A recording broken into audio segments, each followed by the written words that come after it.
اعوذ باللہ من الشیطان الرجیم بسم اللہ الرحمن الرحیم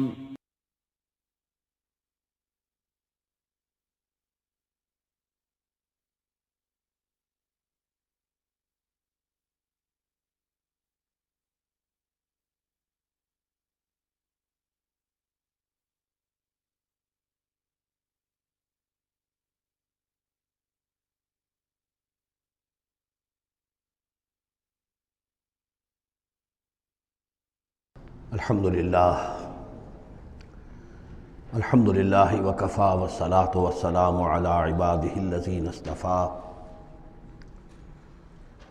خصوصاً علی افضلہم وخاتم النبیین محمد الامین وعلی آلہ وصحبہ اجمعین. اما بعد فقد قال اللہ تبارک وتعالی کما ورد فی سورۃ الحج: اعوذ باللہ من الشیطان الرجیم بسم اللہ الرحمن الرحیم. ان اللہ یدافع عن الذین آمنوا ان اللہ لا يحب كل خوان کفور. اذن للذین یقاتلون بانہم ظلموا وان اللہ علی نصرہم لقدیر. الذين اخرجوا من ديارهم بغير حق الا ان يقولوا ربنا الله ولولا دفع الله الناس بعضهم ببعض لهدمت صوامع وبيع وصلوات ومساجد يذكر فيها اسم الله كثيرا ولينصرن الله من ينصره ان الله لقوي عزيز. الذين إن مكناهم في الأرض أقاموا الصلاة وآتوا الزكاة وأمروا بالمعروف ونهوا عن المنكر ولله عاقبة الأمور. صدق الله العظيم. رب اشرح لي صدري ويسر لي أمري واحلل عقدة من لساني يفقهوا قولي. اللهم ربنا الہمنا رشدنا واعذنا من شرور انفسنا. اللهم ارنا الحق حقا وارزقنا اتباعه وارنا الباطل باطلا وارزقنا اجتنابه. اللهم وفقنا لما تحب وترضى. اللهم ربنا آنس وحشتنا في قبورنا وارحمنا بالقرآن العظيم. اللهم اجعله لنا إماما ونورا وهدى ورحمة. اللهم ذکرنا منہ ما نسینا وعلمنا منہ ما جہلنا وارزقنا تلاوته آناء اللیل وآناء النہار واجعلہ لنا حجتا یا رب العالمین آمین. یہ بات میں عرض کر چکا ہوں کہ سورہ حج کے بعض مضامین بہت مشابہ ہیں سورہ بقرہ سے. اس سورہ مبارکہ کے بارے میں بعض حضرات کی رائے یہ ہے کہ یہ مدنی ہے، لیکن صحیح بات یہی ہے کہ یہ مکی صورت ہے. البتہ اس میں کچھ آیات ایسی ہیں کہ جو مدنی بھی ان کو قرار دیا جا سکتا ہے. اور ایک روایت جو حضرت عبداللہ ابن عباس رضی اللہ تعالی عنہما کی مجھے مل گئی ہے وہ یہ ہے کہ وہ اثناء سفر ہجرت میں نازل ہوئی، اور اس وقت ہمیں اب انہی آیات کا مطالعہ کرنا ہے. یہ آیات یوں سمجھیے کہ نبی اکرم صلی اللہ علیہ وسلم کی وہ جد و جہد اور آپ کی دعوت اور تحریک جو ہے اس میں ایک بڑے ٹرننگ پوائنٹ کو ریپرزنٹ کر رہی ہیں. یہ ایک بڑا فیصلہ کن موڑ ہے آپ کی جد و جہد میں. یہ مشابہت ذہن میں رکھیے کہ سورہ بقرہ میں بھی جہاں 23ویں رکوع میں تقریباً وسط ہے سورہ بقرہ کا، جس طرح یہ وسط ہے سورہ حج کا، وہاں بھی 23ویں رکوع میں رمضان مبارک اور روزے کی حکمتیں اور اس کے احکام کا بیان ہوا. 24ویں رکوع سے قتال فی سبیل اللہ اور اس کے ساتھ ہی حج کے دو جو رکوع ہیں مناسک حج پر مشتمل ہیں. یہاں پر بھی آپ دیکھیے کہ مناسک حج پر 2 رکوع مشتمل تھے اور اس کے فوراً بعد قتال کی بات ہو رہی ہے. بڑا گہرا ربط ہے ان دونوں کے اندر، اس لیے کہ قتال فی سبیل اللہ کا جو سب سے پہلا ہدف تھا وہ یہی تھا کہ توحید کا مرکز کعبۃ اللہ جو اصل میں خدا واحد کی عبادت کے لیے بنایا گیا تھا، اس وقت وہ مشرکین کے تسلط میں ہے اور انہوں نے اسے شرک کا اڈہ بنایا ہوا ہے. تو گویا کہ اب پہلا جو فرض منصبی ہے امت مسلمہ کا وہ یہ ہے کہ اس مرکز توحید کو مشرکین کے تسلط سے واگزار کرا کے اسے واقعتاً توحید ہی کا مرکز بنا دیا جائے۔ اس اعتبار سے ظاہر بات ہے کہ جنگ ناگزیر ہے۔ یہ صرف وعظ سے ہونے والا کام تو نہیں تھا، اس کے لیے تو ظاہر بات ہے کہ طاقت کا استعمال ناگزیر تھا۔ اسی لیے مناسک حج کے ذکر کی فوراً بعد اب یہ تذکرہ ہو رہا ہے۔ یہ آیات میرے خیال میں اثناء سفر ہجرت میں نازل ہوئی ہیں۔ فرمایا ان اللہ یدافع عن الذین آمنوا، اللہ تعالیٰ مدافعت کرے گا اہل ایمان کی طرف سے۔ یعنی اب جو نیا دور شروع ہو رہا ہے جس میں کہ آرمڈ کانفلکٹ ہوگا، مسلح تصادم ہوگا، تو مسلمان اور اہل ایمان اپنے آپ کو اکیلا نہ سمجھے، بلکہ ان کی پشت پر اللہ ہے۔ ان کی طرف سے دفاع کرنے کے لیے اللہ تعالیٰ جو ہے وہ ان کی نصرت فرمائے گا۔ ان اللہ یدافع عن الذین آمنوا ان اللہ لا یحب کل خوان کفور، اللہ تعالیٰ کو بالکل پسند نہیں ہے یہ لوگ جو بہت خیانت کرنے والے ہیں اور ناشکرے ہیں۔ یہ کون ہیں؟ یہ قریش مکہ، کہ جنہوں نے ایک طرف خیانت کی انتہا کر دی کہ توحید کے مرکز کو شرک کا اڈا بنا دیا۔ یہ امانت تھی ان کے پاس حضرت اسماعیل اور حضرت ابراہیم علیہ السلام کی، اور یہ تو اس لیے تعبیر کیا گیا تھا ربنا لیقیموا الصلاۃ، اور حضرت ابراہیم نے دعا کی تھی وجنبنی وبنی ان نعبد الاصنام، لیکن ان لوگوں نے خیانت کی ہے، ان کی وراثت کے اندر صحیح طرز عمل اختیار نہیں کیا بلکہ خیانت کی روش اختیار کی، اور کفور ہیں، بہت ناشکرے ہیں، اس لیے کہ اس گھر کی وجہ سے انہیں یہ حیثیت حاصل ہے کہ یہ مرکزی شہر بنا ہوا ہے پورے جزیرہ نما عرب کا۔ اس گھر کی وجہ سے ان کے قافلوں کو تحفظ حاصل ہے کہ ان کے اوپر کوئی حملہ نہیں کرتا، اور مشرق اور مغرب کی جو ٹریڈ ہے اس کے گویا کہ یہ ایک طرح سے پروپرائٹری ان کے پاس حقوق آ گئے، ایکسکلوسیو پروپرائٹری رائٹس، کہ ظاہر بات ہے کوئی اور قافلہ بچ کر جا نہیں سکتا قبائلی ریڈ سے اور حملے سے اور لوٹ مار سے، اور قریش کے قافلے کے اوپر کوئی حملہ کر نہیں سکتا، اسے کوئی چھو نہیں سکتا۔ تو اس گھر کی وجہ سے لإلاف قریش إِلَافِهِمْ رِحْلَةَ الشِّتَاءِ وَالصَّيْفِ فَلْيَعْبُدُوا رَبَّ هَذَا الْبَيْتِ، یہ جو ان کے قافلے سردیوں میں جاتے ہیں یمن کی طرف اور گرمیوں میں جاتے ہیں شام کی طرف، تو ان کو سمجھنا چاہیے کہ یہ ساری جو ان کی چلت پھرت ہے یہ تو اس گھر کے طفیل ہے، اس کی وجہ سے انہیں یہ پروٹیکشن حاصل ہے، اور انہوں نے ناشکری کی ہے۔ تو اذن للذین یقاتلون بانہم ظلموا، اب اجازت دی جا رہی ہے ان لوگوں کو جن پر کہ جنگ ٹھوس دی گئی ہے، یعنی جو صورتحال پیدا کر دی گئی ہے کہ انہیں گھروں سے نکال دیا گیا، ہجرت پر مجبور کر دیا گیا، انہیں ستایا گیا، سال ہا سال سے ان پر پرسیکیوشن ہو رہی ہے، ٹارچر کیا جا رہا ہے۔ ابھی تک تو اللہ تعالیٰ نے ان کو ہاتھ روکے رکھنے کا حکم دیا ہوا تھا، کفوا ایدیکم، چاہے وہ براہ راست وحی جلی کی شکل میں قرآن میں آیت نہیں آئی تھی، لیکن حضور کے ذریعے سے اللہ تعالیٰ کا یہ حکم لوگوں تک پہنچ چکا تھا، لیکن اب ان کے ہاتھ کھولے جا رہے ہیں۔ اذن للذین یقاتلون بانہم ظلموا، اب جو ان پر ظلم کیا گیا ہے اس کے سبب سے ان کو اجازت دی جا رہی ہے کہ اب وہ اینٹ کا جواب پتھر سے دے سکتے ہیں۔ وَإِنَّ اللَّهَ عَلَىٰ نَصْرِهِمْ لَقَدِيرٌ، اور دوبارہ پھر تاکید کے ساتھ کہہ دیا کہ ان کو اپنے آپ کو اکیلے نہ سمجھیں، یقیناً اللہ تعالیٰ ان کی نصرت پر قادر ہے، ان کی مدد فرمائے گا۔ الذین اخرجوا من دیارہم، وہ لوگ کہ جو اپنے گھروں سے نکال دیے گئے، یہ سب کون تھے؟ مہاجرین جو تھے، یہ مکے سے جو نکلنے پر مجبور کر دیے گئے، اہل و عیال کو چھوڑ کر نکلنے پر مجبور ہوئے۔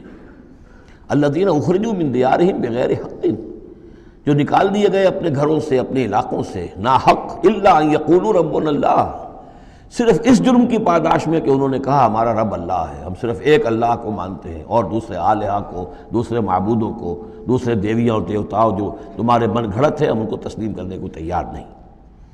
وَلَوْلَا دَفْعُ اللَّهِ النَّاسَ بَعْضَهُمْ بِبَعْضٍ، اور اگر اللہ تعالیٰ بعض لوگوں کو بعض کے ذریعے سے دور نہ کرتا رہتا، یعنی زمین میں یہ مضمون آ چکا ہے، سورہ بقرہ کی آیت نمبر 251 میں بھی یہی مضمون آیا تھا، جب طالوت اور جالوت کی جنگ ہوئی تھی، اس کے بعد یہ بات آئی تھی کہ اللہ تعالیٰ وقتاً فوقتاً زمین کی صفائی کرتا رہتا ہے، کہ جو بڑے فاسد قسم کے لوگ ہوتے ہیں اور مفسد قسم کے لوگ ہوتے ہیں، فاسد کلچر ہوتا ہے، فاسد ثقافت ہو جاتی ہے، تو پھر کوئی نہ کوئی ایسی شکل ہوتی ہے کہ اللہ تعالیٰ ان کو ختم کر کے، ان کا استیصال کر کے، ان لوگوں کو کچھ لوگوں کے ذریعے سے دنیا سے نیست و نابود کر دیتا ہے۔ اگر ایسا نہ ہوتا رہتا، وہاں یہ الفاظ آئے تھے اگر ایسا نہ ہوتا رہتا تو لفسدت الارض، زمین میں تو فساد ہی فساد ہوتا پھر، یہاں فرمایا وَلَوْلَا دَفْعُ اللَّهِ النَّاسَ بَعْضَهُم بِبَعْضٍ لَهُدِّمَتْ صَوَامِعُ وَبِيَعٌ وَصَلَوَاتٌ وَمَسَاجِدُ يُذْكَرُ فِيهَا اسْمُ اللَّهِ كَثِيرًا، تو ڈھا دیے جاتے سارے خانقاہیں اور تکیے اور سارے گرجے اور کنیسے اور ساری سینیگوگز۔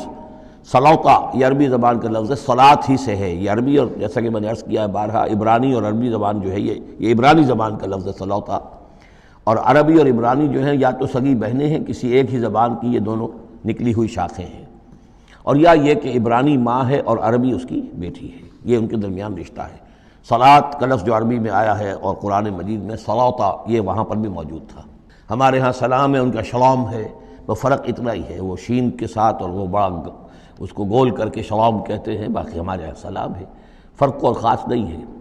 ان کا جو یوم کپور ہے وہ یوم کفارہ ہے، یوم یوں کا تو یوں یوم کی طرح ہے، کپور پے اور فے جیسا کہ میں نے آپ کو بتایا تھا ذوالکفل میں پے فے کی جگہ ہو جاتی ہے، تو یوم کپور ہے ان کے ہاں، یوم کفارہ۔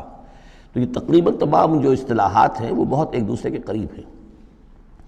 تو اگر ایسا نہ ہوتا کہ اللہ تعالیٰ کچھ لوگوں کے ذریعے سے اس دنیا سے نیست و نابود کرتا رہتا، تو پھر تو یہ کہ کوئی عبادت گاہیں دنیا میں قائم ہی نہ رہتی۔ ظاہر بات ہے اپنے اپنے وقت میں یہ تمام عبادت گاہیں خدا واحد کی عبادت کے لیے بنائی گئی تھیں، ومساجد اور مسجدیں یذکر فیہا اسم اللہ کثیرا، جن میں کہ اللہ تعالیٰ کا نام کثرت سے لیا جائے۔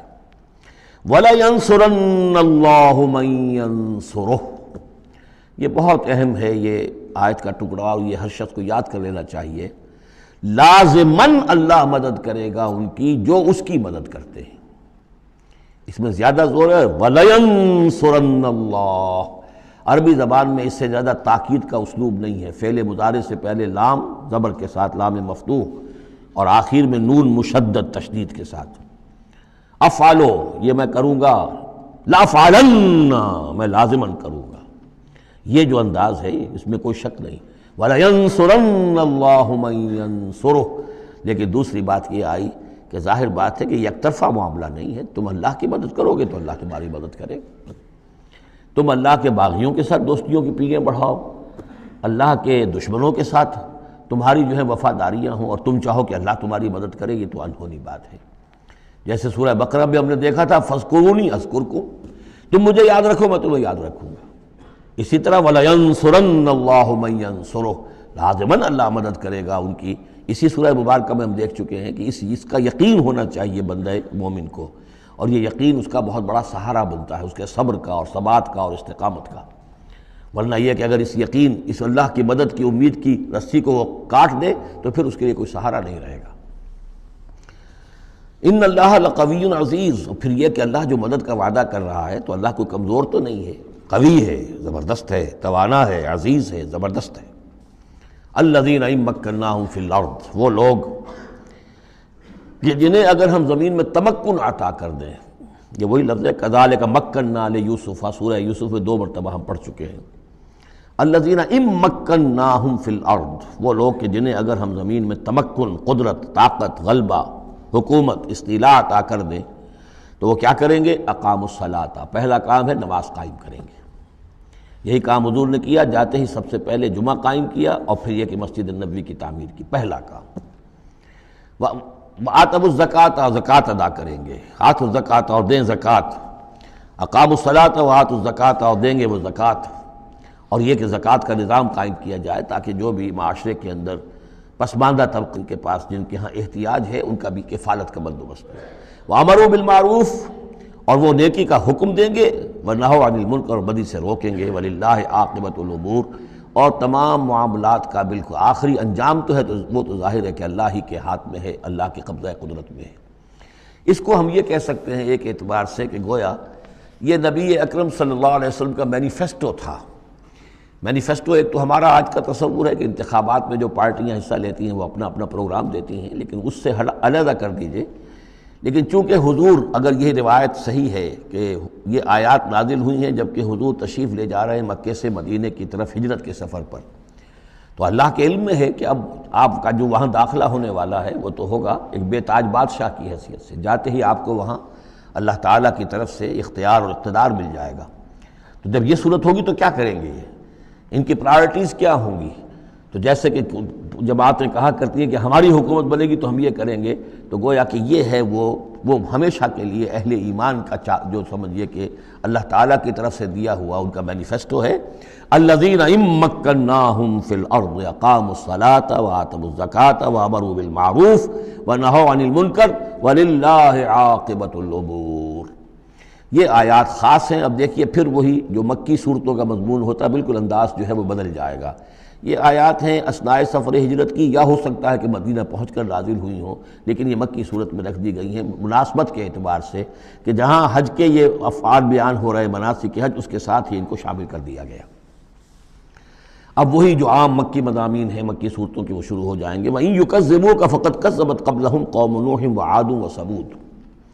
اور اے نبی اگر یہ آپ کو جھٹلا رہے ہیں تو آپ سے پہلے بھی جھٹلایا ہے قوم نوح نے، قوم عاد نے، قوم سمود نے، قوم ابراہیم و قوم لوط، ابراہیم کی قوم نے اور لوط کی قوم نے، واصحاب مدین اور مدین والوں نے، وکذب موسیٰ اور موسیٰ کی بھی تکذیب کی گئی تھی، فاملیت للکافرین، تو میں نے کافروں کو کچھ ڈھیل دی، مہلت دی، ان کی رسی دراز کی، ثم اخذتہم، پھر میں نے ان کو پکڑ لیا، فکیف کان نکیر، تو میری پکڑ کیسی رہی، کیا حشر ہوا قوم نوح کا اور قوم ہود کا اور قوم صالح کا۔ ان تمام اقوام کے جو حالات ہیں وہ قرآن مجید میں بار بار آ چکے ہیں۔ فَكَأَيٍّ مِّن قَرْيَةٍ أَهْلَكْنَاهَا، تو کتنی ہی ایسی بستیاں ہیں، آبادیاں ہیں جن کو ہم نے ہلاک کیا، وَهِيَ ظَالِمَةٌ، اور ہلاک یوں ہی نہیں کر دیا، وہ ظالم تھی، گناہ گار تھی، ان میں گناہ اتنا پھیل گیا تھا، شرک اور کفر کا اتنا دور دورہ ہو گیا تھا کہ گویا کہ وہ ایسے ہی تھا جیسے انسانی جسم کا کوئی حصہ اگر گل جائے تو اس کو کاٹ دینے ہی میں عافیت ہے، ورنہ پورے جسم کے لیے وہ چیز جو ہے وہ مضر ہوگی۔ ایمپوٹیشن ہو جاتی ہے، ہاتھ کا، آرم کا ایمپوٹیشن ہو گیا، پیر کا ایمپوٹیشن کر دیا گیا کہ اتنا گل سڑ گیا ہے کہ یہاں سے متعفن مواد جو ہے اگر خون میں جذب ہو کر پورے جسم میں جائے گا تو پوری جان جو ہے اس کی ہلاکت کا اندیشہ ہے۔ تو اللہ تعالیٰ اسی طریقے سے ان بستیوں کو کہ جو اس طریقے سے گندگی کا اور برائی کا اور معصیت کا اور سیئات کا مرکز بن چکی ہوں اور وہ پھوڑا بن چکی ہوں، پھر ان کے لیے یہی اللہ تعالیٰ کی طرف سے سرجیکل آپریشن ہوتا رہا ہے۔ فَكَأَيٍّ مِّن قَرْيَةٍ أَهْلَكْنَاهَا فَهِيَ ظَالِمَةٌ فَهِيَ خَاوِيَةٌ عَلَىٰ عُرُوشِهَا، وہ گری پڑی ہوئی ہیں اپنی چھتوں کے بل پر۔ وَبِئْرٍ مُعَطَّلَةٍ، کتنے ہی کنویں ہیں کہ جو اب بند پڑے ہوئے ہیں، بڑی محنت سے لوگوں نے اپنے اپنے زمانوں میں کھودے ہوں گے، ان سے پانی پینے والے لوگ ہوں گے یا جمگھٹے رہا کرتے ہوں گے لوگوں کے، اب معطل پڑے ہوئے ہیں۔ وقصر مشید، کتنے ہی محل ہیں جو ان میں بڑی گچکاری کی گئی ہے، بہت انہیں مضبوط بنایا گیا ہے۔ اب جاؤ الحمرا کو دیکھ لو، کبھی مسلمان حکومت کیا کرتے تھے، غرناطہ میں جاؤ اور دیکھو الحمرا محل کیسا ہے، جاؤ اور قرطبہ کی مسجد کو دیکھو کہ جہاں کوئی سجدہ کرنے والا نہیں ہے، کسی کو سجدے کی اجازت نہیں ہے۔ افلم یسیروا فی الارض، تو کیا یہ لوگ زمین میں گھومے پھرے نہیں ہیں، فتکون لہم قلوب یعقلون بہا، تو ہوتے ان کے دل جن سے یہ سمجھتے اور بات کو کی تہ تک پہنچتے۔ تو یہ جو لفظ قلب کے ساتھ عقل آیا ہے، اب اس کو اچھی طرح سمجھ لیجئے، چونکہ یہ بات میری تو آپ کے سامنے آ چکی ہے کہ میرے نزدیک انسان ایک مرکب وجود کا حامل ہے۔ اس کا ایک وجود حیوانی ہے، خالص حیوانی اور مکمل حیوان اور اعلیٰ ترین حیوان۔ انسان اعلیٰ ترین حیوان ہے، تمام حیوانوں میں سب سے افضل ہے، اور اس میں وہ ساری فیکلٹیز ہیں کہ جو حیوانات میں بھی ہوتی ہیں، لیکن اس کا ایک روحانی وجود ہے، وہ مکمل وجود ہے، انڈیپینڈنٹ ہے، بالکل اس حیوانی وجود سے ایک علیحدہ اور مستقل بذات وجود ہے۔ یہ دونوں کیسے جڑے ہوئے ہیں یہ ہم نہیں جانتے۔ وہ تو ہمیں یہ بھی معلوم نہیں کہ انسانی جسم میں جان کہاں ہے، کچھ پتہ نہیں، کہاں دل میں ہے کہیں ہے، تو دل تو بدل دیتے ہیں لوگ، پھر بھی وہ جان تو وہی کی وہی رہتی ہے۔ اب تو جو کچھ ہو رہا ہے آپ کو معلوم ہے، تو جان کہاں ہے، کس چیز سے متعلق، دماغ سے متعلق ہے، دل سے متعلق، کہاں سے متعلق؟ تو لائف ہی کو ہم نہیں جانتے، تو لائف سے آگے روح کا تعلق کس طور سے ہے ہم کیا جان سکتے ہیں؟ ہست رب الناس رابا جان الناس، اتصال بے تکیف بے قیاس، یہ متصل ہے، یہ جو روحانی وجود ہے اور حیوانی وجود ہے یہ متصل ہے، ملے ہوئے تو ہیں، لیکن یہ اتصال ایسا ہے بے تکیف بے قیاس، نہ اس کی کیفیت معلوم ہو سکتی ہے، نہ اس کو کسی اور چیز پر قیاس کیا جا سکتا ہے، لیکن ہے دو علیحدہ وجود۔ ایک وجود پہلے پیدا کیا گیا تھا، کما خلقناکم اول مرہ، دوسرا وجود اس عالم خلق کے اندر آتا ہے، اور ان میں سے ہر ایک کی، دونوں کی اپنی اپنی عقل ہے۔ روح کی اپنی عقل ہے، روح کی اپنی آنکھ ہے، روح کے اپنے کان ہیں، اور جسم کے حیوانی وجود کے اپنی آنکھیں ہیں، اپنے کان ہیں، اپنی عقل ہے۔ تو ان السمع والبصر والفؤاد، یہ حیوانی یہ گویا کہ انسان کے جو حیوانی ذرائع علم ہیں وہ یہ ہیں، جن کے بارے میں گفتگو سورہ بنی اسرائیل کی اس آیت کے حوالے سے میں تفصیلاً کر چکا ہوں، ان السمع والبصر والفؤاد کل اولئک کان عنہ مسئولا۔ لیکن انسان کے اندر جو یہ روح ہے یہ دیکھتی بھی ہے، یہ سنتی بھی ہے، اس کے اپنے کان ہیں، وہ غیر مرئی کان ہیں، غیر مرئی آنکھیں ہیں، لیکن اس کی اپنی عقل ہے۔ اب یہاں دیکھیے یہ دونوں چیزیں واضح ہو جائیں گی۔ فَتَكُونَ لَهُمْ قُلُوبٌ يَعْقِلُونَ بِهَا، تو ہوتے ان کے دل کہ جن سے یہ بات سمجھتے، او آذان یسمعون بها، یا ہوتے کان جن سے یہ سنتے، فإنها لا تعمى الابصار ولكن تعمى القلوب التي في الصدور، اس لیے کہ آنکھیں اندھی نہیں ہوا کرتی، دل اندھے ہو جاتے ہیں جو سینوں کے اندر ہے۔ یہ کون سا اندھاپا ہے؟ ابو جہل اندھا تھا کس اعتبار سے؟ ابو لہب اندھا تھا کس اعتبار سے؟ ولید بن مغیرہ اندھا تھا کس اعتبار سے؟ ان کی آنکھیں تو اندھی نہیں تھی، ان کے دل اندھے ہو گئے تھے، ان کی روحیں اندھی ہو گئی تھی، ان کے اوپر اپنی دنیاوی اغراض، اپنی ضد، اپنی ہٹ دھرمی اور اپنے تکبر اور اپنے جو بھی ان کے اندر عصبیتیں تھیں، اس کی وجہ سے اس طریقے سے ان کے اوپر پٹیاں پڑ چکی تھی کہ وہ روح نہ دیکھتی تھی نہ سنتی تھی۔ تو یہ ہے اصل میں یہ معاملہ، فَإِنَّهَا لَا تَعْمَى الْأَبْصَارُ، ایک ہے آنکھیں اندھی، لیکن ہو سکتا ہے اس کا دل جو ہے وہ دوسروں سے کہیں زیادہ دیکھنے والا ہو، لیکن یہ کہ آنکھوں کا اندھا ہونا اتنا بڑی بات نہیں جتنا دل کا اندھا ہونا۔ افلم یسیروا فی الارض فتکون لہم قلوب یعقلون بہا، تو کیا یہ زمین میں گھومے پھرے نہیں، پھر ہوتی ہیں ان کے دل کہ جن سے یہ بات کو سمجھتے، او آذان یسمعون بہا، یا ہوتے کان، روح کے کان کہ جن سے یہ سنتے، دیدن دیگر آموز سنیدن دیگر آموز، اس لیے کہ ظاہر بات ہے بستیوں کو تو وہ دیکھتے تھے، کتا بھی دیکھ رہا ہے کہ کار آ رہی ہے، اسے بچنا ہے، وہ بھی اپنی جان بچاتا ہے، انسان نے بھی دیکھ لیا اور وہ بھی جان بچانے کے لیے ایک طرف ہو گیا، تو کوئی بڑا فرق نہیں۔ یہ حیوانی جو دیکھنا ہے وہ تو دیکھنا ہے، لیکن انسان کا دیکھنا کچھ اور ہے۔ فَإِنَّهَا لَا تَعْمَى الْأَبْصَارُ وَلَكِنْ تَعْمَى الْقُلُوبُ الَّتِي فِي الصُّدُورِ، اس لیے کہ آنکھیں اندھے نہیں ہوا کرتی بلکہ دل اندھے ہو جاتے ہیں جو سینوں کے اندر ہیں، اس لیے کہ روح کا مسکن قلب ہے، یہ ہم جانتے ہیں، روح کا مسکن قلب ہے، یہ ہم نہیں جانتے کہ کیسے، کس طرح۔ بہرحال دل کو آپ اگر کہیں کاٹیں گے پیٹیں گے تو کہیں وہ آپ کو اس میں روح نظر نہیں آئے گی، وہ غیر مرئی شے ہے، لیکن تعلق اس کا جو ہے وہ قلب انسانی کے ساتھ ہے۔ وَيَسْتَعْجِلُونَكَ بِالْعَذَابِ وَلَن يُخْلِفَ اللَّهُ وَعْدَهُ، اور یہ لوگ جلدی مچا رہے ہیں نبی آپ سے عذاب کی، اور اللہ تعالیٰ اپنے وعدے کی ہرگز خلاف ورزی نہیں کرے گا۔ وہ عذاب آئے گا، کس شکل میں آئے گا ابھی اللہ تعالیٰ نے اس کو چھپا کر رکھا ہوا ہے، کب آئے گا وہ بھی اللہ نے چھپایا ہوا ہے۔ وَإِنْ أَدْرِيَ قَرِيبٌ أَمْ بَعِيدٌ مَا تُوعَدُونَ، یہ ہم سورہ انبیاء میں پڑھائے ہیں کہ میں نہیں جانتا ہے نبی، آپ کہہ دیجئے قُلْ إِنْ أَدْرِيَ قَرِيبٌ أَمْ بَعِيدٌ مَا تُوعَدُونَ، کہ جس چیز کا تم سے وعدہ کیا جا رہا ہے، جس چیز کی دھمکی دی جا رہی ہے وہ قریب آ چکی ہے یا دور ہے۔ وَإِنَّ يَوْمًا عِندَ رَبِّكَ كَأَلْفِ سَنَةٍ مِّمَّا تَعُدُّونَ، اور یقیناً ایک دن آپ کے رب کے نزدیک 1000 برس کا ہے اس حساب سے جو تم تعداد جانتے ہو۔ انسانی عام حساب سے جو 1000 برس ہے، دنیا کا ہمارا حساب سے وہ در حقیقت اللہ کا ایک دن ہے۔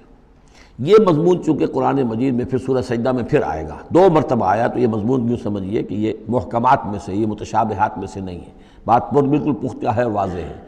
یدبر الامر من السماء الى الارض ثم يعرج الیہ فی یوم کان مقدارہ 1000 سنۃ مما تعدون، تو اللہ تعالیٰ کی جو تدبیر امر ہے، وہی جو 3 کام ابتدائی جو شاہ ولی اللہ دہلوی رحمۃ اللہ علیہ کی تصنیف حجت اللہ البالغہ کے حوالے سے میں بتا چکا ہوں، ابداع، خلق اور تدبیر تیسرا کام ہے۔ اس تیسرے کام کے ضمن میں اللہ کا جو بھی ایک نقشہ بنتا ہے اس کی مشیت کا، وہ 1000 سال کا ہوتا ہے ہمارے حساب سے، اس کا ایک دن ہے، وہ اس کی ایک پلاننگ ہو جاتی ہے، اس کے احکام جو ہیں وہ فرشتوں کے حوالے کر دیے جاتے ہیں، اس کی پھر ایگزیکیوشن ہوتی ہے، تو 1000 برس کی پلاننگ ہے ہمارے حساب سے، اللہ کے ہاں وہ ایک دن ہے۔ وَكَأَيٍّ مِّن قَرْيَةٍ أَمْلَيْتُ لَهَا، اور کتنی ہی بستیاں ایسی ہوئی ہیں کہ جنہیں ہم نے ڈھیل دی تھی، وَهِيَ ظَالِمَةٌ، لیکن وہ تھیں گناہ گار، ثُمَّ أَخَذْتُهَا، پھر میں نے ان کو پکڑ لیا، وَإِلَيَّ الْمَصِيرُ، اور میری ہی طرف لوٹ کر آنا ہے۔ قُلْ يَا أَيُّهَا النَّاسُ إِنَّمَا أَنَا لَكُمْ نَذِيرٌ مُّبِينٌ، کہہ دیجئے اے نبی، اے لوگو، میں ہوں ایک خبردار کرنے والا، صاف صاف تمہارے لیے ایک خبردار کرنے والا آیا ہوں، ڈرانے والا آیا ہوں، بتا دینے والا ہوں کہ یہ مراحل زندگی کے آنے والے ہیں۔ فالذین آمنوا وعملوا الصالحات، جو لوگ ایمان لائیں اور نیک عمل کریں، لہم مغفرۃ ورزق کریم، ان کے لیے اللہ کی طرف سے مغفرت ہے، یہ میں بشارت دے رہا ہوں، اور رزق کریم، اور بہت ہی باعزت روزی ملے گی۔ والذین سعوا فی آیاتنا معاجزین، اور جو لوگ ہماری آیات کے بارے میں تگ و دو کریں گے کہ انہیں کسی طریقے سے فیل کر دیں، ناکام کر دیں، غیر مؤثر کر دیں، ان آیات کو پھیلنے نہ دیں، اولئک اصحاب الجحیم، تو یہ وہ لوگ ہیں کہ جو جہنم والے ہیں۔ وما ارسلنا من قبل کا، یہ کافی مشکل آیت ہے قرآن مجید کی جو اگلی آ رہی ہے، اور اس میں کافی قیل و قال ہے۔ وما ارسلنا من قبلک من رسول ولا نبی الا اذا تمنى القى الشیطان فی امنیتہ، اور نہیں بھیجا ہم نے آپ سے پہلے بھی کوئی رسول، اے نبی صلی اللہ علیہ وسلم، نہ کوئی رسول نہ نبی، الا اذا تمنا، مگر یہ کہ جب اس نے خود خیال باندھا، کوئی پلاننگ کی، کوئی نقشہ بنایا اپنے کام کا۔ ایک تو یہ کہ اللہ کی طرف سے ہدایت آ رہی کہ اب یہ کیجئے، اب یہ کیجئے، اب یہ کیجئے، ظاہر بات ہے کہ اس میں تو کسی خطا کا کوئی امکان ہی نہیں، وہی چاہے وہ وحی جلی ہو اور چاہے وحی خفی ہو، نبی کے لیے وحی جلی وحی خفی دونوں محفوظ ہیں۔ وحی خفی کے اندر بھی شیطان یا شیطانی قوتیں کوئی در اندازی نہیں کر سکتے، لیکن یہ کہ کبھی ایسا بھی ہوتا ہے کہ وحی کی طرف سے کوئی بات نہیں آئی ہے۔ ظاہر بات ہے کہ یہ نہیں سمجھنا چاہیے کہ نبی کی حیثیت بالکل ایسے ہے جیسے وہ کسی زمانے میں، آج کل تو شاید وہ معاملہ ختم ہو گیا، وہ تار جو جاتے تھے گٹ گٹ گٹ گٹ گٹ ہو رہی ہے، ادھر سے ہو رہی ہے، ادھر سے وہ جو ہے مشین بول رہی ہے، تو بیچ میں تو مشین ہے، کچھ نہیں ہے۔ تو ایسا نہیں ہے کہ نبی کی اپنی کوئی شخصیت ہی نہ ہو، نبی کی اپنی کوئی سوچ ہی نہ ہو، نبی کی اپنی کوئی پلاننگ ہی نہ ہو۔ یہ تو عام انسان بھی دیکھیے، اگر کوئی آپ کو یہ کہے بس آپ کو تو جو کہا کرتے چلے جاؤ، تو آپ کہیں گے میری شخصیت، میری بھی کوئی سوچ ہے، میری بھی کوئی اس معاملے کے اندر مجھے بھی کوئی رائے جو ہے۔ تو نبی کا معاملہ یہ نہیں ہے کہ بس ہر لحظہ وہ اللہ کا حکم آ رہا ہے، نہیں، بلکہ یہ کہ ان کو ایک حکم دے دیا گیا، اس پر پھر وہ خود بھی سوچتے ہیں۔ تبلیغ کیجئے، جیسے حکم آیا انذر عشیرتک الاقربین، اب اپنے قریبی رشتہ داروں کو خبردار کیجئے۔ اب یہ کام نبی کا تھا کہ آپ نے حضرت علی کو حکم دیا کہ کھانے کا انتظام کرو، اور بنو ہاشم کے تمام مردوں کو آپ نے بلا لیا۔ یہ جو تدبیر ہے یہ یا محمد الرسول اللہ صلی اللہ علیہ وسلم کی، ان تدبیروں میں ایسا ہو سکتا ہے کہ کسی وقت کوئی خطا ہو جائے، کسی وقت کوئی بات جو ہے غلط بھی ہو جائے۔ یہ بات چونکہ اس کا ذاتی اجتہاد ہے، چنانچہ صحابہ کرام بھی یہ کرتے تھے۔ غزوہ بدر میں حضور نے جہاں حکم دیا تھا کیمپ لگانے کا، تو وہ جا کر بعض صحابہ پہنچ گئے کہ حضور دیکھیے اگر تو یہ وحی کے حکم کے تحت ہے، جو اللہ کا حکم ہے کہ یہاں کیمپ ہمارا ہونا چاہیے، سر تسلیم خم ہے۔ اگر یہ آپ کی ذاتی رائے ہے تو پھر ذرا اگر آپ اجازت دیں تو ہم کچھ اپنی رائے بھی پیش کریں۔ آپ نے فرمایا ہاں کہو۔ انہوں نے عرض کیا کہ ہمارے نزدیک جو تجربہ ہمیں جنگوں کا ہے، اس کی بنا پر ہم یہ سمجھتے ہیں کہ ہمارا جو پڑاؤ ہے، ہمارا کیمپ وہاں لگنا چاہیے، اس وادی کے اس گوشے میں۔ آپ نے فرمایا ٹھیک ہے، یہاں سے خیمے اٹھاؤ اور وہاں لگا دو۔ ظاہر بات ہے یہ تدبیر تھی ذاتی تھی محمد الرسول اللہ صلی اللہ علیہ وسلم کی۔ اس میں اختلاف کی صحابہ کو گنجائش ہے اور انہیں اپنی رائے پیش کرنے کا بھی موقع ہے۔ اگر یہ وہی سے ہوتا تو ظاہر بات ہے کہ پھر وہاں سے کوئی سوال پیدا نہیں ہوتا تھا کہ وہاں سے کیمپ اکھاڑا جائے۔ تو اس طرح کے معاملے میں خطا بھی ہو سکتی ہے، غلطی بھی ہو سکتی ہے، اور اس قسم کے معاملے میں کوئی در اندازی جو ہے شیطان کی طرف سے بھی ممکن ہے۔ اب یہ مسئلہ ایسا ہے کہ چونکہ عصمت انبیاء کے بارے میں جو بہت حساس، تمام اہل ایمان جو ہے بہت حساس ہیں، تو یہ آیت جو ہے تو یہ گویا کہ یوں سمجھیے کہ یہ حلق میں پھنس جاتی ہے، اس کو اس طریقے سے قبول کرنا بڑا مشکل ہے۔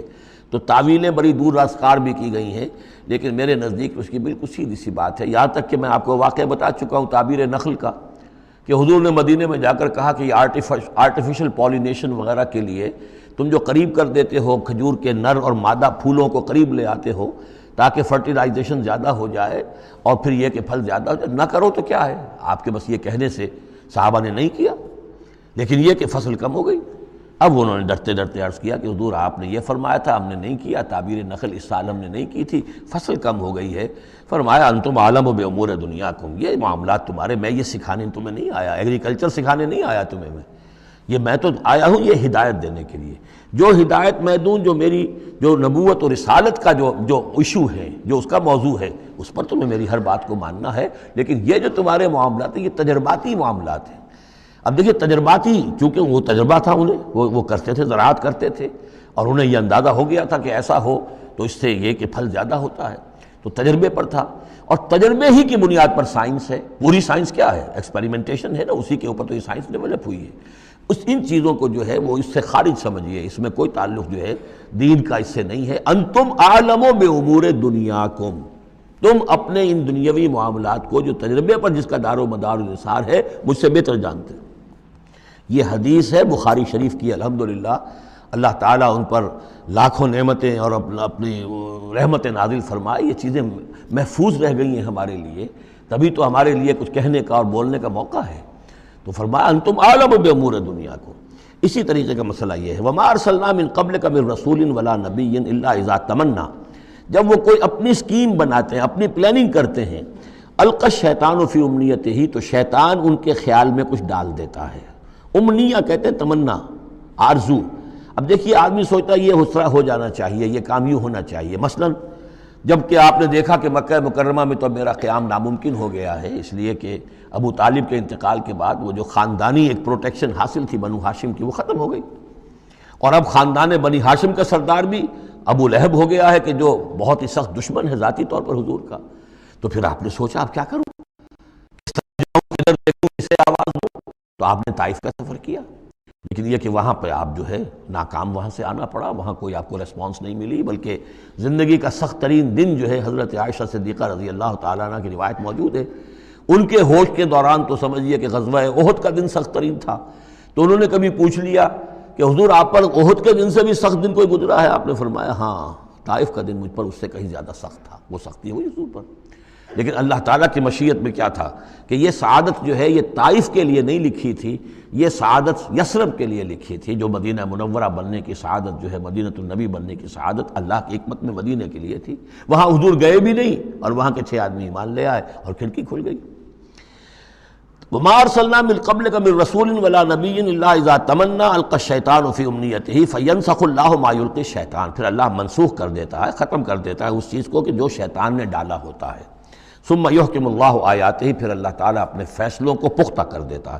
یہاں آیت جو ہے آیات ہی فیصلوں کے معنی میں ہے۔ واللہ علیم الحکیم، اور اللہ سب کو جاننے والا، کمال حکمت والا ہے۔ یہ توجیہ ہے میرے نزدیک، اور یہ قریب ترین ہے اس توجیہ سے کہ جو موضح القرآن میں شاہ عبد القادر رحمۃ اللہ علیہ ان کی طرف سے ہے، تو اس حوالے سے واقعہ یہ ہے کہ مجھے اس پر کافی اطمینان ہے۔ لِيَجْعَلَ مَا يُلْقِي الشَّيْطَانُ فِتْنَةً لِلَّذِينَ فِي قُلُوبِهِمْ مَرَضٌ، اور اس میں بھی اللہ کی ایک حکمت ہے کہ شیطان کی طرف سے جو کوئی آمیزش ہو جاتی ہے کسی وقت اس قسم کے معاملات میں، تو اس کو اللہ تعالیٰ فتنہ بنا دیتا ہے ان لوگوں کے لیے جن کے دلوں میں مرض ہوتا ہے، روگ ہوتا ہے، وَالْقَاسِيَةِ قُلُوبُهُمْ، اور جن کے دل سخت ہو چکے ہوتے ہیں۔ وَإِنَّ الظَّالِمِينَ لَفِي شِقَاقٍ بَعِيدٍ، اور یقیناً ظالم جو ہیں وہ تو یقیناً مخالفت میں اور دشمنی میں بہت دور جا چکے ہیں۔ وَلِيَعْلَمَ الَّذِينَ أُوتُوا الْعِلْمَ، اور یہ تاکہ جان لے وہ لوگ کہ جنہیں علم دیا گیا تھا، انہ الحق من ربک، کہ یہ سب حق ہے آپ کے رب کی طرف سے، پھر جو بھی آخری فیصلہ اللہ کا آتا ہے اس پر پورا انشراح ہو جاتا ہے۔ فیؤمنوا بہ، تو وہ اس پر ایمان رکھتے ہیں، فتخبت لہ قلوبہم، اور اس پر ان کے دل جو ہے وہ اللہ کے سامنے جھک جاتے ہیں۔ وان اللہ لہادی الذین آمنوا الی صراط مستقیم، اور یقیناً اللہ تعالیٰ ہدایت دینے والا ہے ان کو جو ایمان لائیں سیدھے راستے کی طرف۔ یعنی کبھی اس طرح کی کوئی غلطی ہو بھی جائے، ایبریشنز جس کو ہم کہیں گے، ذرا کہیں ہو بھی جائے، تو اللہ تعالیٰ پھر راستہ سیدھا کر دیتا ہے اور پھر ان کے رخ کو بالکل صحیح سمت میں موڑ دیتا ہے۔ وَلَا يَزَالُ الَّذِينَ كَفَرُوا فِي مِرْيَةٍ مِّنْهُ، اور یہ لوگ جو کفر کر رہے ہیں ان کو تو یہ تو شک و شبہ ہی میں رہیں گے، ان کے شکوک و شبہات کبھی ختم ہونے والے نہیں ہیں۔ حَتَّىٰ تَأْتِيَهُمُ السَّاعَةُ بَغْتَةً، یہاں تک کہ یا تو قیامت آ دھمکے ان پر اچانک، اور یاتیہم عذاب یوم عقیم، یا پھر وہ عذاب جو ہے بانج دن کا، یعنی ایسا دن کہ جو خیر سے خالی ہوگا، بانج ہوگا، بانج دن، یوم عقیم کا جو عذاب ہے وہ ان پر مسلط ہو جائے۔ الملک یومئذ للہ، اس دن راج ہوگا پھر صرف اللہ کا، کسی کے پاس کوئی اختیار نہیں ہوگا۔ یحکم بینہم، یعنی یہ کہ آج بھی راج تو اللہ ہی کا ہے، حکم اسی کا چل رہا ہے، لیکن یہ کہ پھر بھی کچھ نہ کچھ پردے پڑے ہوئے ہیں، کچھ نہ کچھ ڈرامے سے ہو رہے ہیں کہ یہاں یہ بادشاہ صاحب ہیں اور یہاں یہ سردار ہے قبیلے کا، کچھ نہ کچھ لوگوں کے نگاہوں کے اوپر پردے پڑے ہوئے ہیں، لیکن ایک دن آئے گا کہ وہ سب پردے اٹھ جائیں گے۔ لمن الملک اليوم للہ الواحد القہار، پکارا جائے گا آج کے دن کس کی بادشاہی ہے؟ اللہ کی جو واحد ہے، قہار ہے۔ یحکم بینہم، وہ ان کے مابین فیصلہ کرے گا۔ فالذین آمنوا وعملوا الصالحات فی جنات النعیم، تو جو لوگ ایمان لائے اور انہوں نے نیک عمل کیے ہوں گے وہ ہوں گے جنتوں میں، نعمتوں والے باغات میں۔ والذین کفروا وکذبوا بآیاتنا، اور وہ لوگ کہ جو کفر کی روش اختیار کریں اور ہماری آیت کو جھٹلائیں، فاولئک لہم عذاب مہین، تو ان کے لیے ہوگا اہانت آمیز، رسوا کن عذاب۔ والذین ہاجروا فی سبیل اللہ، اب دیکھیے یہ ہجرت کا، کیونکہ یہ بالکل یعنی مکی دور کے بالکل آخری زمانے کی یہ صورت ہے، بالکل متصل سمجھیے، جیسے کہ ہجرت کے متصلاً بعد سورہ بقرہ، ہجرت کے بالکل متصلاً قبل یہ سورہ حج۔ والذین ہاجروا فی سبیل اللہ ثم قتلوا، اور وہ لوگ جنہوں نے ہجرت کی اللہ کی راہ میں پھر خواہ وہ قتل ہو گئے اور ماتوا، یا یہ کہ اپنی طبعی موت مر گئے، لَيَرْزُقَنَّهُمُ اللَّهُ رِزْقًا حَسَنًا، دونوں صورتوں میں اللہ تعالیٰ ان کو لازماً بہت رزق حسن عطا فرمائے گا۔ وَإِنَّ اللَّهَ لَهُوَ خَيْرُ الرَّازِقِينَ، اور یقیناً اللہ ہی ہے بہترین رزق دینے والا۔ لَيُدْخِلَنَّهُمْ مُدْخَلًا يَرْضَوْنَ، اور وہ لازماً داخل کرے گا انہیں ان جگہ، ان مقامات پر کہ جن سے وہ راضی ہو جائیں گے۔ وَإِنَّ اللَّهَ لَعَلِيمٌ حَلِيمٌ، اللہ تعالیٰ یقیناً علیم ہے، سب کچھ جاننے والا، اور حلیم ہے، تحمل والا ہے۔ ذَلِكَ وَمَنْ عَاقَبَ بِمِثْلِ مَا عُوقِبَ بِهِ، یہ تو ہے ہی، اور یہ کہ جو شخص زیادتی کرے، جس نے بدلہ لیا بِمِثْلِ مَا عُوقِبَ بِهِ، جیسا کہ اس پر زیادتی کی گئی تھی، جیسا کہ اس پر ظلم کیا گیا تھا، ثُمَّ بُغِيَ عَلَيْهِ، پھر اس پر مزید زیادتی کی جائے، لَيَنْصُرَنَّهُ اللَّهُ، اللہ تعالیٰ اس کی لازماً مدد کریں گے۔ یعنی جو زیادتیاں ہو چکی ہیں مسلمانوں پر، اب ان کا حق ہے کہ ان کا بدلہ لیں، پھر اگر ان کی طرف سے اضافی زیادتی اور ہوگی تو پھر اللہ تعالیٰ کی طرف سے ان کی مدد کا پختہ وعدہ ہے۔ ان اللہ لعفو غفور، یقیناً اللہ تعالیٰ عفو اور غفور ہے، معاف فرمانے والا، درگزر کرنے والا ہے۔ ذالک بان اللہ یولج اللیل فی النہار، اور یہ اس لیے ہے، یعنی یہ کہ اللہ تعالیٰ کا پورا یہ نظام کائنات کا اسی طرح چل رہا ہے، اسی عدل پر، انصاف پر۔ یہ نہ ہو تو جیسے کہ ابھی آیت آئی تھی کہ اگر ایک گروہ کو دوسرے گروہ کے ذریعے سے ہٹاتے نہ رہتے، نیست و نابود نہ کرتے رہتے، تو زمین میں فساد بچ جاتا۔ لَهُدِّمَتْ صَوَامِعُ وَبِيَعٌ وَصَلَوَاتٌ وَمَسَاجِدُ يُذْكَرُ فِيهَا اسْمُ اللَّهِ كَثِيرًا، اس طرح فرمایا کہ ہمارا ایک نظام ہے جو اس دنیا کا ہے، اس طرح کا ایک نظام جو ہے وہ آفاقی بھی ہے۔ ذَلِكَ بِأَنَّ اللَّهَ يُولِجُ اللَّيْلَ فِي النَّهَارِ، یہ اس لیے کہ اللہ تعالیٰ رات کو لے آتا ہے دن میں پروتا ہوا، وَيُولِجُ النَّهَارَ فِي اللَّيْلِ، اور دن کو لے آتا ہے رات میں پروتے ہوئے، وَأَنَّ اللَّهَ سَمِيعٌ بَصِيرٌ، اللہ سب کچھ سننے والا اور دیکھنے والا ہے۔ ذَلِكَ بِأَنَّ اللَّهَ هُوَ الْحَقُّ، یہ اس لیے کہ اللہ ہی حق ہے، ذات برحق، جس کا حق ہونا قطعی ہے، یقینی ہے۔ وَأَنَّ مَا يَدْعُونَ مِن دُونِهِ هُوَ الْبَاطِلُ، اور جس کو وہ پکار رہے ہیں اس کے سوا وہ سب باطل ہے، آدر ہوا ہے، ان کی کوئی حیثیت نہیں۔ وَأَنَّ اللَّهَ هُوَ الْعَلِيُّ الْكَبِيرُ، اور یہ کہ یقیناً اللہ تعالیٰ ہی ہے سب سے بلند و بالا اور سب سے بڑا۔ أَلَمْ تَرَ أَنَّ اللَّهَ أَنزَلَ مِنَ السَّمَاءِ مَاءً، کیا تم نے دیکھا نہیں کہ اللہ نے اتارا آسمان سے پانی، فَتُصْبِحُ الْأَرْضُ مُخْضَرَّةً، تو زمین سبز ہو جاتی ہے، سرسبزی، شادابی نظر آتی ہے۔ ان اللہ لطیف الخبیر، یقیناً اللہ تعالیٰ بڑی ہی خفیہ تدبیریں کرنے والا اور ہر شے سے باخبر ہے۔ باریک بین بھی اس کے معنی ہے لطیف کے، اور خفیہ تدبیر کرنے والا۔ لہو ما فی السماوات و ما فی الارض، جو کچھ آسمانوں میں ہے وہ بھی اسی کا ہے، اور جو کچھ زمین میں ہے وہ بھی اسی کا ہے۔ وان اللہ لہو الغنی الحمید، اور یقیناً اللہ تعالیٰ الغنی ہے، یعنی اسے کوئی احتیاج نہیں، الحمید ہے، اپنی ذات میں خود محمود ہے، ستودہ صفات ہے، اسے کسی حمد کی ضرورت نہیں۔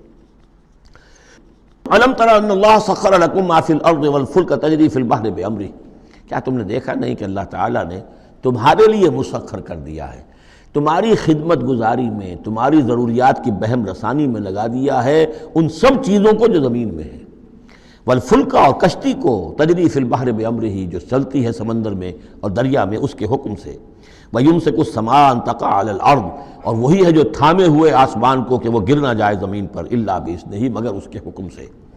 ان اللہ بالناس لرؤوف الرحیم، یقیناً اللہ تعالیٰ انسانوں کے حق میں بہت ہی شفیق ہے، نرمی کرنے والا ہے اور مہربان ہے۔ وَهُوَ الَّذِي أَحْيَاكُمْ، وہی ہے جس نے تمہیں زندہ کیا، یعنی پہلے تم مردہ تھے۔ سورہ بقرہ میں بھی آیت آپ دیکھ چکے ہیں، بالکل اس کے ہم وزن آ رہی ہے۔ كيف تكفرون بالله وكنتم امواتا فاحياكم ثم يميتكم ثم يحييكم ثم اليه ترجعون۔ اب یہاں صرف یہ کہ کنتم امواتا کے الفاظ کو دوبارہ نہیں لائے، هو الذي احياكم ثم يميتكم ثم يحييكم، تم مردہ تھے پھر تمہیں زندہ کیا، پھر تمہیں موت دے گا، پھر زندہ کرے گا۔ مردہ تھے یعنی یہ ہمارا وہ دور ہے جبکہ روحانی عالم ارواح میں ہم سے عہد لینے کے بعد ہمیں سلا دیا گیا، الست بربکم، اس کے بعد کسی کولڈ سٹوریج کے اندر تمام ارواح کو رکھ دیا گیا، وہ ہماری پہلی موت تھی، پہلی نیند تھی جو ہم سوئے رہے۔ اس کے بعد جاگے ہیں تو اس عالم خلق کے اندر کسی رحم مادر کے اندر وہ روح جو ہے وہ لا کر ایک جنین کے ساتھ جوڑ دی گئی، یہ ہمارا احیاء اول ہو گیا۔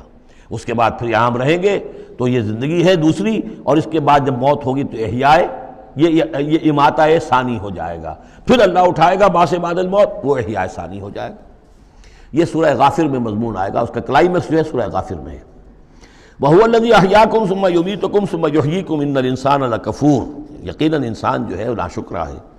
لِكُلِّ أُمَّةٍ جَعَلْنَا مَنْسَكًا هُمْ نَاسِكُوهُ، ہم نے ہر امت کے لیے ان کے قربانی کے طریقے، طور طریقے، عبادات کے آداب ہم نے مقرر کر دیے ہیں جو اس کی پیروی کرتے ہیں۔ فَلَا يُنَازِعُنَّكَ فِي الْأَمْرِ، تو انہیں آپ سے جھگڑنا نہیں چاہیے، یعنی یہ کہ اگر یہود کے ہاں کوئی اور طریقے تھے قربانی کے، تو اور یہاں بنی اسماعیل کے لیے ہم نے کچھ اور مقرر کیے، مسلمانوں کو اب کچھ اور طریقے ہم بتا رہے ہیں، تو اس میں کوئی حرج نہیں ہے، اس میں جھگڑنے کی ضرورت بات نہیں۔ یہ پہلے پڑھ چکے ہیں اسی صورت میں کہ ہم نے ہر امت کے لیے منسک مقرر کیے ہیں۔ وَلِكُلِّ أُمَّةٍ جَعَلْنَا مَنْسَكًا لِيَذْكُرُوا اسْمَ اللَّهِ عَلَىٰ مَا رَزَقَهُم مِّن بَهِيمَةِ الْأَنْعَامِ فَإِلَٰهُكُمْ إِلَٰهٌ وَاحِدٌ فَلَهُ أَسْلِمُوا وَبَشِّرِ الْمُخْبِتِينَ۔ تو ہر قوم کے لیے، ہر امت کے لیے اللہ تعالیٰ نے قربانی کے قواعد و ضوابط بنائے، تو وہ اس کی پیروی کرتے ہیں۔ فَلَا يُنَازِعُنَّكَ فِي الْأَمْرِ، تو انہیں جھگڑنا نہیں چاہیے نبی آپ سے اس معاملے میں۔ وَادْعُ إِلَىٰ رَبِّكَ، اور اپنے رب کی طرف آپ بلاتے رہیے۔ إِنَّكَ لَعَلَىٰ هُدًى مُسْتَقِيمٍ، یقیناً آپ تو ہدایت کے، سیدھی ہدایت کے راستے پر ہیں۔ وَإِن جَادَلُوكَ، اور اگر یہ آپ سے جھگڑے، فَقُلْ اللَّهُ أَعْلَمُ بِمَا تَعْمَلُونَ، تو کہیے بھئی اللہ کو بہتر معلوم ہے جو آپ کر رہے ہیں، میں جو سمجھتا ہوں حق ہے، جو حق میرے پاس آئے میں اس کی پیروی کر رہا ہوں، آپ اگر اپنی جگہ سمجھتے ہیں کہ آپ زیادہ حق پر ہیں تو ٹھیک ہے، آپ جانیں، آپ کا رب جانے۔ اللہ یحکم بینکم یوم القیامہ، اللہ فیصلہ کر دے گا تمہارے مابین قیامت کے دن، فیما کنتم فیہ تختلفون، ان تمام چیزوں کے بارے میں جس میں تم اختلاف کرتے رہے تھے۔ الم تعلم ان اللہ یعلم ما فی السماء والارض، کیا تم جانتے نہیں کہ اللہ تعالیٰ جانتا ہے جو کچھ کہ ہے آسمان میں اور زمین میں۔ ان فی ذالک کتاب، اور یہ ایک کتاب میں لکھا ہوا ہے، یہ وہی ام الکتاب ہے، وہی اللہ تعالیٰ کے علم قدیم کی کتاب ہے۔ ان ذالک علی اللہ یسیر، اور یہ چیز اللہ پر بہت آسان ہے، تمہیں مشکل معلوم ہوتا ہے۔ وَيَعْبُدُونَ مِن دُونِ اللَّهِ مَا لَمْ يُنَزِّلْ بِهِ سُلْطَانًا، اور وہ پوج رہے ہیں، پرستش کر رہے ہیں اللہ کے سوا ایسی چیزوں کی جس کے لیے کہ اللہ نے کوئی سند نہیں اتاری۔ یعنی اللہ کو تو ہم بھی مانتے ہیں، وہ بھی مانتے ہیں، اب اضافی جس کو وہ مانگ رہے ہیں تو اللہ کی طرف سے کوئی سند ہونی چاہیے ان کے لیے، تب تو درست ہے، اگر اللہ کی طرف سے سند نہیں ہے تو وہ بے بنیاد ہے۔ وَمَا لَيْسَ لَهُم بِهِ عِلْمٌ، نہ صرف یہ کہ کوئی سند نہیں ہے، کوئی علم بھی نہیں ہے، کوئی معقول بات ہو، کوئی دلیل ہو، کوئی بنیاد ہو، کوئی منطق کے اندر، کوئی حقیقت کے اندر، بالکل بے بنیاد باتیں۔ وَمَا لِلظَّالِمِينَ مِن نَصِيرٍ، اور ایسے ظالموں کا کوئی مددگار نہیں ہوگا۔ وَإِذَا تُتْلَىٰ عَلَيْهِمْ آيَاتُنَا بَيِّنَاتٍ، اور جب ان کو سنائی جاتی ہیں پڑھ کر ہماری آیات بینات، تعرف فی وجوہ الذین کفروا المنکر، تو تم دیکھتے ہو کہ ان کافروں کے چہروں کے اندر سخت ناگواری کے آثار پیدا ہو جاتے ہیں، بجائے اس کے کہ وہ اللہ کی آیات سن کر ان کے دل کھل اٹھیں، ان کے اندر خوشی کی کیفیت پیدا ہو، انبساط پیدا ہو۔ ہمارے رب کا کلام ہے، تعرف فی وجوہ الذین کفروا المنکر، تم دیکھتے ہو بڑی ناگواری کے آثار ہیں۔ یکادون یسطون بالذین یتلون علیہم آیاتنا، ان قریب ہوتا ہے کہ پل پڑیں گے، وہ حملہ آور ہو جائیں گے، تکہ بوٹی کر دیں گے ان کی جو انہیں ہماری آیات پڑھ کر سنا رہے ہیں۔ قل افانبئکم بشر من ذالکم، ان سے کہیے تو کیا میں تمہیں بتاؤں جس قدر تمہیں ناگواری اس وقت ہو رہی ہے، تم پر بڑی سختی بیت رہی ہے اللہ کی آیات جو تمہیں سنائی جا رہی ہیں، کیا اس سے بھی زیادہ بری بات کون سی ہے بتاؤں؟ النار، وہ آگ جس کے کہ تم مستحق ہو رہے ہو اپنے اس کفر اور انکار کی وجہ سے۔ وعدہ اللہ الذین کفروا، اللہ نے وعدہ کیا ہے اس آگ کا کافروں سے، وبئس المصیر، وہ بہت ہی برا ٹھکانہ ہے۔ اب جو یہ آخری رکوع آ رہا ہے سورہ مبارکہ کا، اس کے ترجمے سے پہلے مجھے تھوڑی سی تمہیداً کچھ بات عرض کرنی ہے۔ یہ جو ایک دعوت رجوع القرآن کی ایک تحریک ہم نے شروع کی، اور الحمدللہ کہ میں اس میں اپنی زندگی کے لگ بھگ 35 برس اب صرف کر چکا ہوں، اور اسی کے پھر کوکھ سے تنظیم اسلامی اور تحریک خلافت نے جنم لیا ہے۔ اس دعوت رجوع القرآن کی جو بنیاد ہے اور جس کو کہ میں نے ذریعہ بنایا ہے قرآن مجید سے لوگوں کو متعارف کرانے کا، اور قرآن مجید کے ذریعے سے دین کے جامع تصور کو لوگوں کے سامنے پیش کرنے کا، اور قرآن مجید کے ذریعے سے دین کی طرف سے جو بنیادی فرائض ہم پر عائد ہوتے ہیں اس کا ایک جامع تصور دینے کا جو میں نے کام کیا ہے، اس کے لیے ذریعہ میں نے بنایا ہے ایک منتخب نصاب کو، مطالعہ قرآن حکیم کا منتخب نصاب۔ یہ جو منتخب نصاب ہے یہ تقریباً کل قرآن کے 1/15 حجم کے اندر یوں سمجھیے کہ 2 پاروں کے لگ بھگ ہے، مائنس پلس کم و بیش 2 پارے ہوں گے۔ تو اس میں ان آیات کو لیا گیا ہے کہ جن میں ایک تو یہ کہ دین کا جامع تصور بہت مختصر الفاظ میں سامنے آ جائے، اور جو فرائض دینی ہیں جس کا کہ ہم سے باز پرس ہونی ہے، جس کے بارے میں پوچھ گچھ ہونی ہے، تو اس کا صحیح تصور ہمیں معلوم ہے۔ کوئی نماز روزہ یہ تو فرض ہے، سب جانتے ہیں، اس کے علاوہ بھی کوئی چیز فرض ہے، کسی چیز کے بارے میں ہم مسئول ہیں، ذمہ داری ہماری ہے یا نہیں ہے۔ تو وہ جو منتخب نصاب ہے اس کے مختلف جو حصے ہیں، ہم کچھ حصوں سے گزرے ہیں، لیکن یہ میں آج سوچ رہا تھا کہ جیسے میں نے آپ کو بتایا تھا کہ حروف مقطعات کا معاملہ یہ ہے کہ 29 حروف ہیں یا 28 حروف ہیں عربی زبان کے الفابیٹس جو ہیں، شروع کے حصوں میں سے حروف میں سے بہت کم ہیں جو حروف مقطعات میں آئے، اور آخری جو حصہ ہے اس کے تختی کے، اس کے بہت سے حروف ہیں، اکثر و بیشتر ہیں کہ جو حروف مقطعات میں آئے ہیں۔ تو یہ پہلی مرتبہ میرا ذہن ادھر گیا ہے کہ ہمارے اس منتخب نصاب میں بھی یہ چیز کوئی میرے پیش نظر نہیں تھی کہ جان بوجھ کر ایسا کیا ہو۔ زیادہ حصے اسباق وہی ہیں کہ جو نصف ثانی سے متعلق ہیں، بلکہ قرآن مجید کے آخری حصے سے زیادہ جو ہیں وہ اس میں مقامات اور آیات اور رکوع یا صورتیں شامل ہوئی ہیں۔ لیکن اس وقت اس کا تعارف میں یہ کرا رہا ہوں کہ اس کا ایک بڑا مرکزی درس ہے کہ جو اگلی جو یہ رکوع آ رہا ہے جو 6 آیات پر مشتمل ہے، یہ اس کا بڑا مرکزی درس ہے۔ یہ جو میرا منتخب نصاب ہے اس کے 6 حصے ہیں۔ نقطہ آغاز ہے سورۃ العصر، والعصر ان الانسان لفی خسر الا الذین آمنوا وعملوا الصالحات وتواصوا بالحق وتواصوا بالصبر۔ مختصر ترین صورت، جامع ترین صورت کہ انسان کی نجات کے یہ 4 لوازم ہیں: ایمان، عمل صالح، تواصی بالحق، تواصی بالصبر۔ پھر 3 اور مقامات ہم نے اس میں ایسے ہی جامع مقامات جس میں یہ چاروں چیزیں تقریباً بیان ہوئی ہیں وہ شامل کر کے وہ پہلا حصہ ہو گیا۔ اس کا ایک درس ہم گزر چکے ہیں سورہ بقرہ میں، آیت البر، اس کا درس نمبر 2 ہے۔ لیس البر ان تولوا وجوہکم قبل المشرق والمغرب، نیکی جو تم نے سمجھی ہوئی ہے، کسی نے کسی شے کو نیکی سمجھا ہوا، کسی نے کسی کو نیکی سمجھا ہوا ہے۔ اصل نیکی کیا ہے، پوری نیکی کیا ہے، نیکی کی روح کیا ہے، جڑ بنیاد کیا ہے، نیکی کے مظاہر کیا ہیں، ان مظاہر میں پھر اقدمیت کس چیز کی ہے، اولیت کس شے کی ہے، ثانوی درجے میں کون سی ہے، پھر چوٹی کیا ہے، سمم بونم کیا ہے، سب سے اونچا جو مقام ہے، جو مقام مطلوب ہے وہ کیا ہے۔ اسی طریقے سے پھر اس کا دوسرا حصہ جو ہے اس منتخب نصاب کا، اس میں کچھ ایمان سے متعلق مباحث ہیں۔ ایمان کن چیزوں کا نام ہے، کیسے ایمان وجود میں آتا ہے، تو اس میں سورہ فاتحہ بھی ہے، وہ بھی ہم پڑھ چکے ہیں، اور پھر سورہ آل عمران کا جو آخری رکوع کی آیات تھیں، ان فی خلق السماوات والارض واختلاف اللیل والنہار یہ بھی جو ہے لآیات لأولی الالباب۔ پھر یہ کہ ایک اور سبق اس کا وہ ہے جو اگلی جو صورت آج ہی ہم پڑھیں گے انشاءاللہ، سورہ نور کا جو 5واں رکوع ہے وہ بھی اس کا ایک سبق ہے۔ آج کے ہمارے اس حصے میں اصل میں 3 اسباق آ رہے ہیں کہ جو اس منتخب نصاب کے، اسی لیے میں نے مناسب سمجھا کہ اس منتخب نصاب کا آپ سے تعارف کرا دوں۔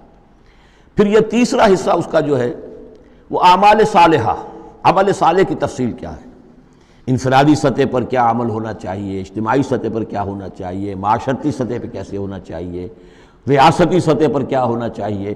تو اس میں خاص طور پہ معاشرتی سطح سے متعلق وہ سورہ بنی اسرائیل کے 2 رکوع ہم پڑھ چکے ہیں جو 15ویں پارے میں آئے، سورہ بنی اسرائیل میں 3 اور 4 رکوع، جو میں نے عرض کیا تھا کہ یہ 10 کمانڈمنٹس جو ہیں تورات کے، وہ گیا کہ ان کی یہ تعبیر ہے، قرآن مجید کی تشریح یہ ہے ان کی۔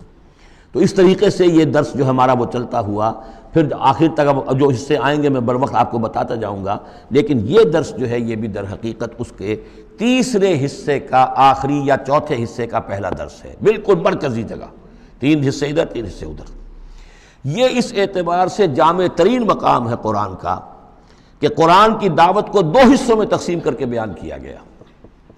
ایک قرآن کی دعوت عمومی ہے، ہر انسان، کل نوع بشر کے لیے، اس لیے کہ حضور کی بعثت تمام انسانوں کے لیے، ہر انسان کسے باشد، چاہے شمال کا ہو، جنوب کا ہو، مشرق کا ہو، مغرب کا ہو، کالا ہو، گورا ہو، پیلا ہو، نیلا ہو، کوئی ہو، سب کے لیے کیا دعوت ہے قرآن کی، قرآن کیا کہتا ہے، کوئی ہے یا نہیں؟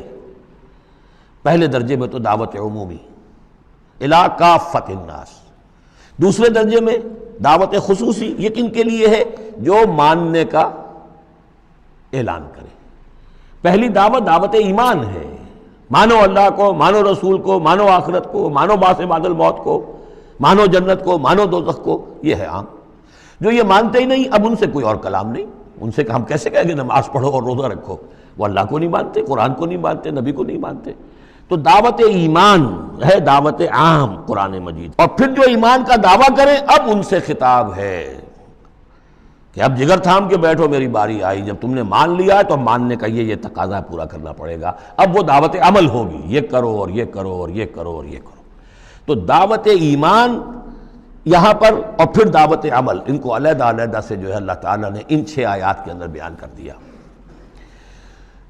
یا ایھا الناس، اب دیکھیے دعوت عمومی کا خطاب ہے، یا ایھا الناس، 4 آیتوں اس کے تابع ہیں، اور آخری 2 آیتوں میں پھر آئے گا یا ایھا الذین آمنوا، پھر وہ اہل ایمان سے جو ایمان کا دعویٰ کریں مان لیں کہ ہاں ہم نے مانا۔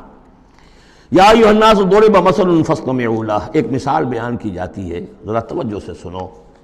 ان الذین تدعون من دون اللہ لن یخلقوا ذبابا ولو اجتمعوا لہ، یقیناً وہ معبود جنہیں تم پکار رہے ہو اللہ کے سوا، یہ بت تمہارے چونکہ جو مخاطب اولین تھے وہ بت پرست تھے، لن یخلقوا ذبابا، یہ تو اس پر بھی قادر نہیں ہے کہ مکھی تک کو پیدا کر سکے، ولو اجتمعوا لہ، یہ جو کعبے میں رکھے ہوئے 360 کے 360 بت مل جل کر بھی ایک مکھی پیدا کرنا چاہے تو نہیں کر سکتے۔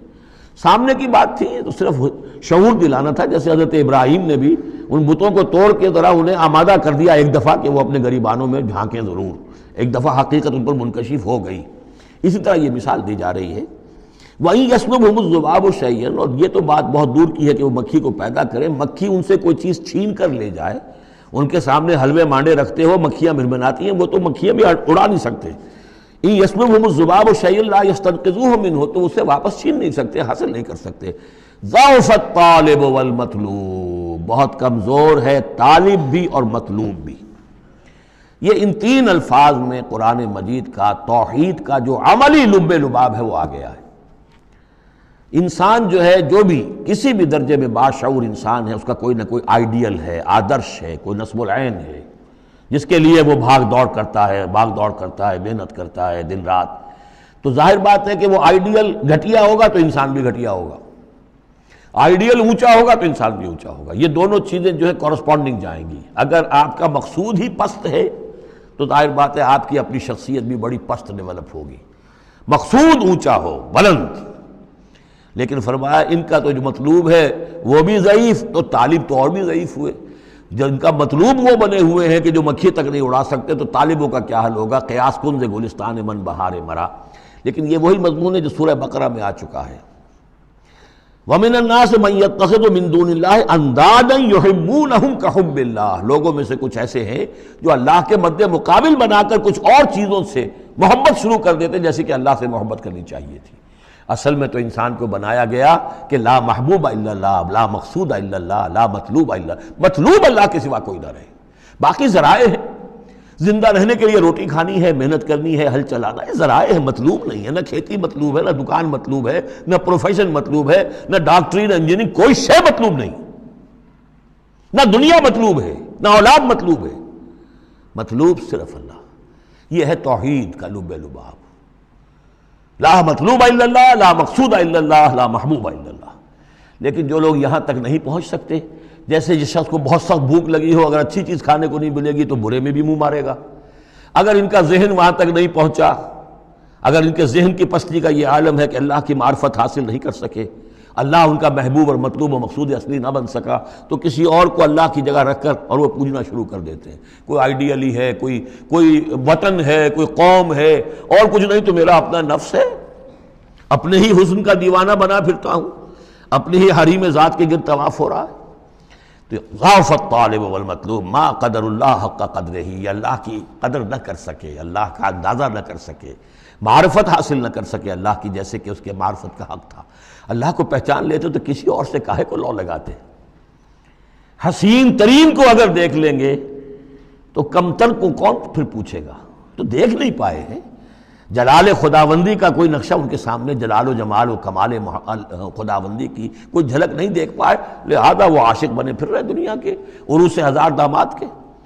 ما قدر اللہ حق قدرہ ان اللہ لقوی عزیز، یقینا اللہ تعالیٰ قوی ہے، توانا ہے، طاقت والا ہے اور زبردست ہے۔ اللہ یصطفی من الملائکۃ رسلا ومن الناس، 2 آیتوں میں تو بات آ گئی توحید اور شرک کی، اب ایک آیت میں رسالت، اللہ چن لیتا ہے فرشتوں میں سے بھی اپنے پیغامبر اور انسانوں میں سے بھی۔ ان اللہ سمیع بصیر، اللہ سمیع اور بصیر ہے۔ ادھر سے چن لیا جبرائیل کو اور اپنی وحی دے دی، ادھر سے چن لیا محمد کو صلی اللہ علیہ وسلم، اور جبریل سے کہا کہ محمد کو پہنچا دو، تاکہ محمد اپنے ابنائے نو کو، انسانوں کو لوگ پہنچا دیں۔ تو یہ گویا کہ دو لنکس ہیں، ایک فرشتہ رسول ملک اور ایک رسول بشر، جبرائیل اور محمد صلی اللہ علیہ وسلم۔ ان اللہ سمیع بصیر، اللہ تعالیٰ سب کچھ سننے والا اور دیکھنے والا ہے۔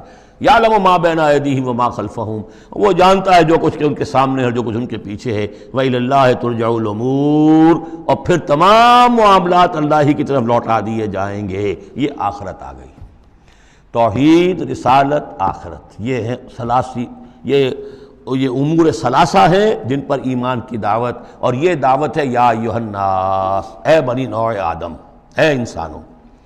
اب بات ہے دوسرے مرحلے پر، جنہوں نے کہا اچھا جی ہم نے مانا اللہ کو، مانا رسول کو، مانا ہم نے آخرت کو، بعث بعد الموت کو، ہم تسلیم کرتے ہیں انا للہ و انا الیہ راجعون۔